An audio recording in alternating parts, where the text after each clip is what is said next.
À l'heure actuelle, la méditation devient à la mode. Et de plus en plus, des gens méditent, soi-disant. Mais cette méditation n'apporte rien, car elle ne peut se faire comme ça, sans préparation. Comment voulez-vous faire méditer quelqu'un qui n'a jamais eu de haut idéal, qui n'est jamais sorti de ses caprices, de ses dévergondages, de ses plaisirs, de ses désirs, de son vin, de son tabac? Il dit qu'il médite. Mais sur quoi il médite?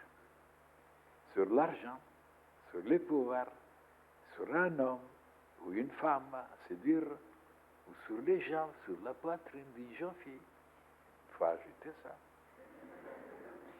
Il ne peut pas méditer sur des sujets célestes, puisqu'il n'a pas de haut idéal qui le tire de la vie ordinaire, animale, pour le conduire jusqu'au ciel. Il ne peut pas méditer avant d'avoir vaincu certaines faiblesses et compris certaines vérités. Et non seulement il ne peut pas, mais il est même dangereux pour lui d'essayer. Alors, mes chers frères et sœurs, la méditation maintenant. Alors, comme il y a des degrés, vous voyez, il y a des degrés. Et maintenant, la méditation, c'est plus que la réflexion. De réfléchir, c'est de s'arrêter sur un sujet, sur une qualité, sur une vertu, sur quelque chose qui vous manque, que vous voulez développer. Ça, c'est la méditation. Et oui, mais pour arriver à vouloir développer telle et telle qualité, telle et telle vertu, par exemple, ou la bonté, ou la générosité, ou la paix, ou la lumière, ou la sagesse, ou l'amour, etc. Il y en a tellement de qualités et de vertus. Il faut avoir cet autre idéal. Il est dit comme ça ici.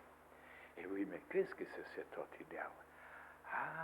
De vouloir devenir quelque chose de mieux que les gens ordinaires dans le monde, qui mangent, qui boivent, qui escroquent, qui détruisent, qui sont. De devenir quelque chose de mieux.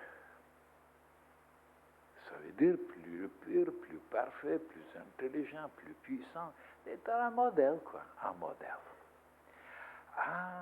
Si vous n'avez pas maintenant cet idéal de devenir un modèle, de vous perfectionner, jamais vous n'arriverez à méditer. Parce que vous ne serez pas poussé à méditer sur des sujets célestes, divins. Et si vous êtes un homme ordinaire, vous serez obligé de méditer sur des soucis, combien d'argent vous devez payer, n'est-ce pas, pour les vêtements, pour le loyer, pour le gaz, pour l'électricité, etc. Ou alors comment se marier, comment avoir des enfants, ou comment séduire tel et tel. Alors, ce n'est pas de méditation. Pourquoi? Parce que vous n'êtes pas poussé vers quelque chose de plus divin, plus céleste. Voilà pourquoi, mes chers frères et sœurs, d'avoir un autre idéal est indispensable. Parce que sans cela, vous n'avez aucune envie de méditer sur les choses célestes, sur les divinités, sur les anges, sur les archanges, sur le ciel, sur la lumière, sur l'espace, sur l'éternité. Tout ça, aucune envie. Et on le voit, les gens n'ont aucune envie. Pourquoi? Ils préfèrent aller jouer aux cartes, ou au football, ou au bistrot, trinquer. Donc, ils n'ont aucun idéal. Parce que s'ils avaient un idéal, ils refuseraient. Ils renonceraient de perdre leur temps stupidement avec des occupations stupides. Voilà pourquoi le haut idéal est indispensable.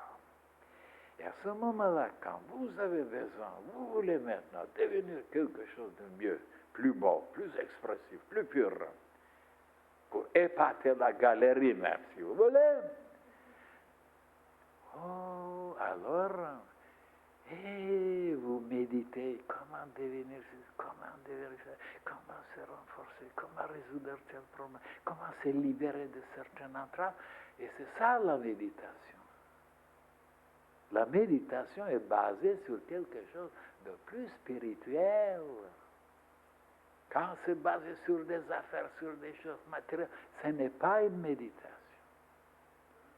Et après, quand vous arrivez maintenant, supposez que vous arrivez maintenant à imaginer la beauté. Vous aimez la beauté partout, partout dans l'univers.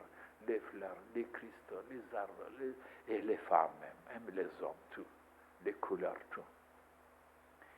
Vous êtes tellement émerveillé, tellement dilaté, tellement enchanté, que vous restez après dans cet état d'émerveillement. C'est ça la contemplation. Vous ne méditez plus. Vous êtes arrêté sur une image et vous buvez de l'élixir de la vie mortelle. La contemplation est au-dessus de la méditation. Parce que les sensations que vous avez, ils sont plus supérieures que pendant la méditation. Dans la méditation, il n'y a pas tellement de dilatation, mais de joie. Tellement, vous êtes occupé à penser, à imaginer, à résoudre certains problèmes. C'est différent. Mais la contemplation, vous êtes dégagé, vous êtes libre, vous êtes dans la paix et vous réjouissez.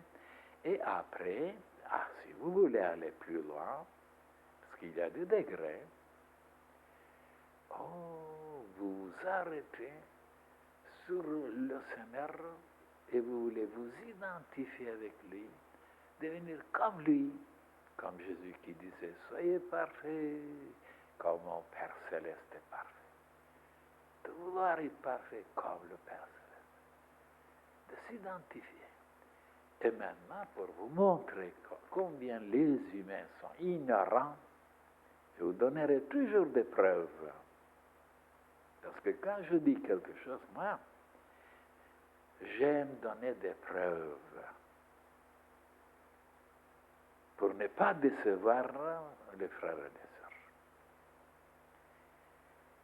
Prenez maintenant les humains. Avec quoi ils s'identifient? Ils s'identifient avec leur bourricot, avec leur cheval, avec leur voiture, avec leur corps physique. C'est moi, ils disent. Voilà.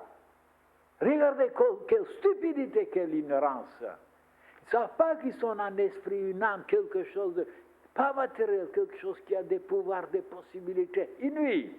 Ils s'identifient avec le corps physique, qui est notre corps pour se manifester, notre bourricot, notre voiture. Pas le chauffeur. Le chauffeur, ce n'est pas la voiture. Alors, et quels sont les résultats, les conséquences? Quand ce n'est pas donné au corps physique l'éternité, la jeunesse éternelle, la puissance, la lumière, il s'oxyde, il s'affaiblit, il devient malade, il n'est-ce pas, il fermente. Mais il fermente aussi, il s'oxyde aussi, il s'affaiblit aussi, il devient comme le corps physique. Il vieillit, il se refroidit, il devient stupide. Il ne faut jamais s'identifier avec le corps physique. Ce n'est pas nous le corps physique. C'est un instrument seulement pour nous. Et s'identifier maintenant avec votre moi supérieur, qui est une flamme, qui est la même chose que le Seigneur, les résultats sont différents. Oh là là. Et bien tous les initiés, tous les grands maîtres, ils ont vérifié ça. Ils s'identifient avec leur moi supérieur. Et c'est comme ça que c'était écrit dans le temple de Delphes, connais-toi toi-même. Parce que les gens ne se connaissent pas. Ils disent, je me connais, je connais toutes mes faiblesses, toutes mes données. Non, c'est pas vous. Vous êtes quelque chose de sublime, de divin, d'extraordinaire. Mais ils ne se connaissent pas.